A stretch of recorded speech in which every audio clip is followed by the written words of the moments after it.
오늘은 8월 13일 화요일입니다. 이달 초부터 글로벌 증시 폭락 이후에 시장이 지난주 후반부터는 조심스럽게 반등하고 있습니다.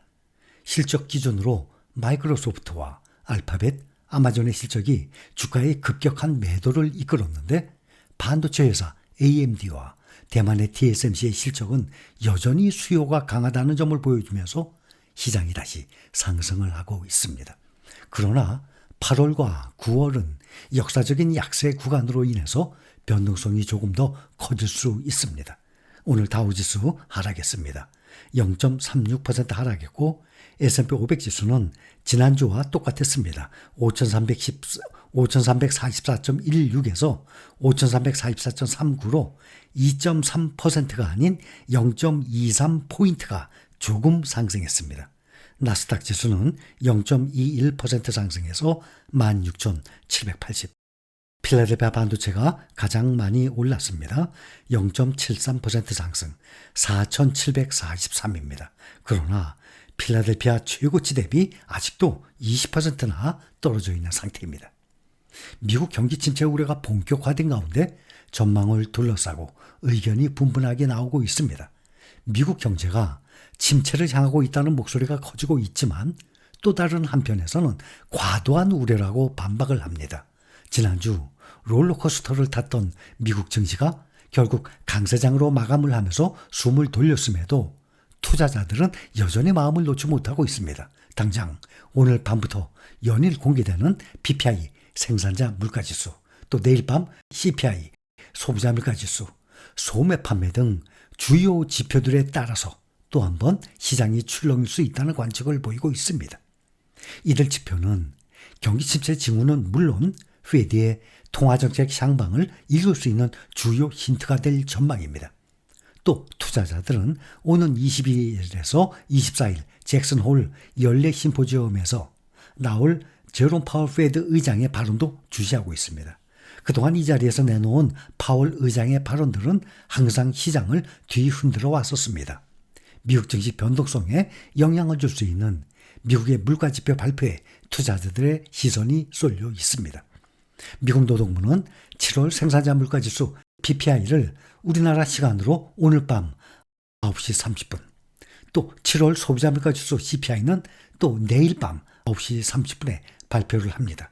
장 열기 1시간 전에 발표하니까 1시간 동안에 선물지수가 아마 또 요동을 칠 것입니다. 이 두 지표는 미국 연준이 경기 둔화를 막기 위해서 오는 9월에 0.5% 빅컷을 단행해야 한다는 목소리가 힘을 얻고 있는 가운데 통화정책 전망에 대한 강한 힌트를 줄 수 있는 지표입니다. 생산자들이 물건을 만들 때 들어가는 비용입니다. PPI. 7월 전월 대비 0.2% 정도 오른 것으로 예상을 하고 이는 전월의 상승률과 일치합니다. 변동성이 큰 에너지와 식품을 제외한 근원 PPI도 7월 전원들 대비 0.2% 상승할 것으로 예상이 되고 이는 전월의 변화 없음에서 증가한 것입니다. 소비자가 실제로 물건을 살 때 내는 가격의 변동을 보여주는 CPI도 7월 전월 대비 0.2% 정도 올랐을 것으로 예상합니다. 식료품과 휘발유를 제외한 근원 CPI도 전월 대비 0.2% 상승할 것으로 예상합니다. 7월의 인플레이션율이 전월보다 약간 더 빠르게 상승했을 가능성이 있지만 이는 경고 신호를 울릴 만큼의 수준은 아니고 가격 상승 둔화의 명확한 흐름을 바꿀 정도는 아니다라고 보며 연방준비제도는 다음 달 금리 인하를 계속 추진할 가능성이 높다고 분석을 하고 있습니다. 아울러 투자자들은 이번 주에 예정된 연준 인사들의 발언을 통해서도 이에 대한 힌트를 얻으려 할 것으로 보입니다. 라파엘 보스틱 애틀랜타 연인 총재가 우리나라 시간으로 내일 오전 2시 15분 연설을 할 예정입니다. 그 이후로도 알베르토 무살 세인트루이스 연은 총재, 패트릭 하커 필라델피아 연은 총재, 오스탄 굴스비 시카고 연은 총재 등 연준 인사들의 연설도 줄줄이 예정이 되어 있습니다. 글로벌 금융시장의 위험 선호 심리가 조금씩 회복이 되고 있지만 아직까지 미국의 증시는 더 떨어질 수 있다는 월가의 비관론은 일각에서 여전히 이어지고 있습니다. JP모건과 칸토 피츠제럴드, BTIG 등은 미국 증시 주가가 더 내려갈 수 있다면서 투자자들에게 신중한 투자를 권고하고 있습니다.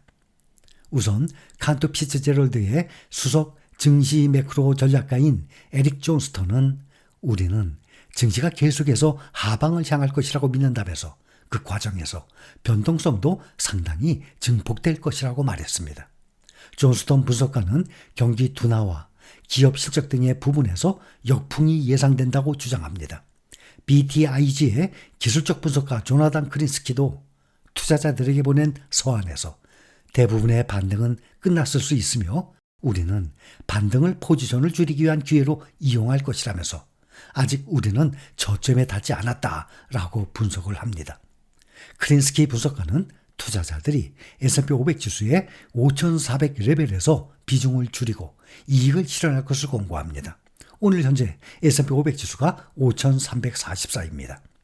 월가 최대의 투자은행 JP모건도 증시에 대해서 비관적인 입장을 유지하고 있습니다.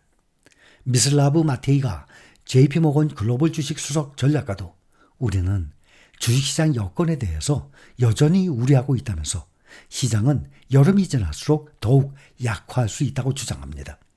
경제활동 둔화, 기업들의 순이익 조정, 지정학적 불확실성 등이 이 같은 우려를 키운다고 마테이가 전략가는 설명을 합니다.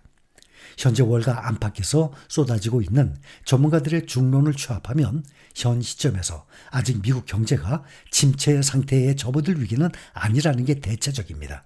다만 침체로 향하는 시그널이 곳곳에서 확인되고 있다는 분석이 나옵니다. 당장 냉각 시그널이 확인된 고용지표 외에도 주요 기업 실적에서도 소비 둔화 추세가 확인되고 있습니다. 맥도널드, 프록터앤갬블, 월트 디즈니의 테마파크 사업, 힐튼 호텔, 에어비앤비 등이 공개한 2분기 실적이 대표적입니다. 이들 기업은 앞서 실적 컨퍼런스에서 일제히 수요 둔화를 우려했습니다. 신용카드 부채도 사상 최대의 규모로 늘었습니다. 뉴욕 연방준비은행 가계신용보고서에 따르면 2분기 기준 미국의 신용카드 부채는 역대 최대인 1조 1,400억 달러로 집계됐습니다. 연체율도 9.1%로 2011년 1분기 이후 가장 높았습니다.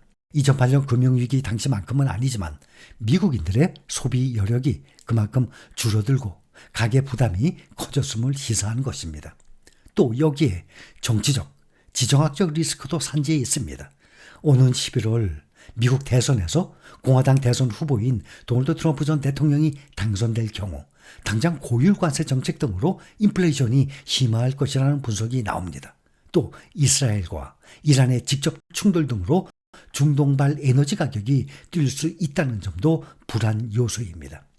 JP모건은 지난 7일 올해 미국 경제가 침체에 빠질 확률을 기존 25%에서 35%로 상향했습니다. 2025년 하반기 경기 침체가 올 확률은 45%로 보고 있습니다. 이에 앞서서 골드만삭스도 경기 침체 예측을 15%에서 25%로 높였습니다. 지난 1일부터 8일 동안 증시가 크게 출렁였을 때 투자자들이 정크펀드 펀드에서 빼낸 자금 규모가 25억 달러에 달하는 것으로 파악됩니다. 이는 코로나 초기인 2020년 초 이후 최대입니다. 침체 우려가 시장을 뒤흔들고 자금이 대거 유출된 것입니다.